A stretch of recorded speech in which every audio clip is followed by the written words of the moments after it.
Good morning everyone, welcome back at Santiago Automotive. Okay, next project ng team, isang Toyota Vios.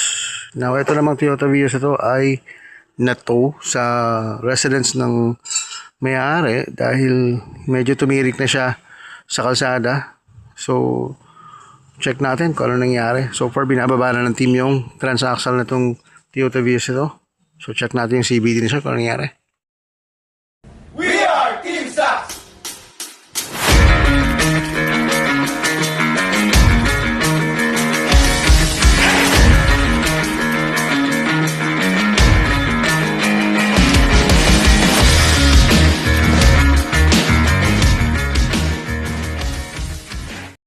Okay, so update tayo sa Toyota Vios ni Sir. Alright, so na disassemble na ng team yung tranny at medyo ito yung tumambad. Ubos. Opo, putol-putol yung CVT belt ni Sir. So ito yung dahilan bakit hindi na umaandar itong unit na to. So, re-rebuild tayo. Palit tayo ng CVT belt.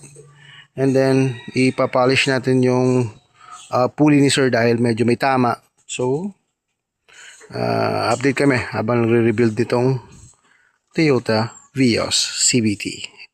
Grabe nangyari sa kanya. So update kami sir sa Vios mo.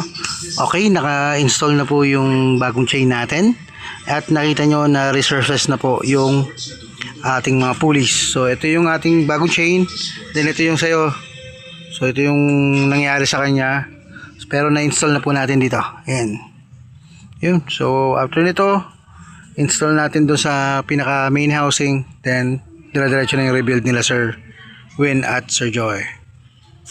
Testing natin yung sa pahon. So nandito tayo ngayon sa may Vista Verde subdivision. So ayan, makita mo. Pataas yung ano natin.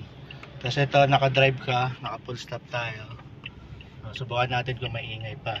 Ayan, naka-release yung ano ko sa preno. Ayan sir, wala na siyang ingay.